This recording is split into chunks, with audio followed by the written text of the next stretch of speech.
നമസ്കാരം. വ്യാജ സാമൂഹ്യ മാധ്യമ അക്കൗണ്ടുകൾ ഉണ്ടാക്കി സ്ത്രീകളെ ഭീഷണിപ്പെടുത്തി പണം തട്ടിയ യുവാവിനെ പോലീസ് അറസ്റ്റ് ചെയ്തു. മലപ്പുറം മാറാഞ്ചേരി വെള്ളത്തിങ്കൽ സ്വദേശിയായ മുഹമ്മദ് ഫുവാദിനെ കോഴിക്കോട് പന്നിയങ്കര പോലീസാണ് അറസ്റ്റ് ചെയ്തത്. സ്ത്രീകളുടെ പേരിൽ വ്യാജ അക്കൗണ്ടുകൾ ഉണ്ടാക്കിയാണ് ഇയാളുടെ തട്ടിപ്പ്.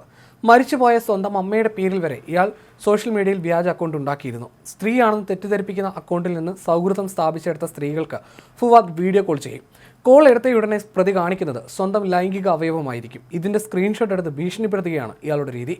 സ്ക്രീൻഷോട്ട് ഭർത്താവിനും ബന്ധുക്കൾക്കും ലഭിച്ചാലുണ്ടാകുന്ന മാനക്കേടും കുടുംബ പ്രശ്നങ്ങളും ഓർത്ത് പലരും ഫുവാദിന് പണം നൽകിയിരുന്നുവെന്നാണ് വിവരം. കോഴിക്കോട് സ്വദേശിയായ യുവതിയുടെ പരാതിയിലാണ് ഇയാൾ അറസ്റ്റിലായിരിക്കുന്നത്. മറ്റ് സ്ത്രീകളെ വലയിലാക്കുന്നത് പോലെ വ്യാജ സാമൂഹ്യ മാധ്യമ അക്കൗണ്ട് വഴിയാണ് ഈ യുവതിയും ഇയാൾ പരിചയപ്പെട്ടത്. പിന്നീടും യുവതിയുടെ ചിത്രങ്ങൾ മോർഫ് ചെയ്തു. വ്യാജ നഗ്ന ഫോട്ടോകൾ യുവതിയുടെ ഭർത്താവിനും ബന്ധുക്കൾക്കും അയച്ചു കൊടുത്ത് പണം ആവശ്യപ്പെട്ടു.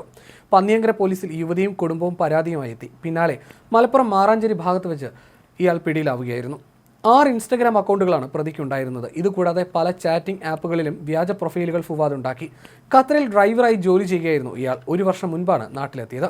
ഗൾഫിലെ വിവിധ നമ്പറുകൾ സംഘടിപ്പിച്ചാണ് പ്രതി സ്ത്രീകളുമായി ചാറ്റ് ചെയ്തിരുന്നത് എന്നാണ് വിവരം. ഫുവാദിൽ നിന്ന് നിരവധി ഫോണുകളും സിം കാർഡുകളും പോലീസ് പിടിച്ചെടുത്തു. കോഴിക്കോട് ജുഡീഷ്യൽ മജിസ്ട്രേറ്റ് മുൻപാകെ ഹാജരാക്കിയ പ്രതിയെ റിമാൻഡ് ചെയ്തു.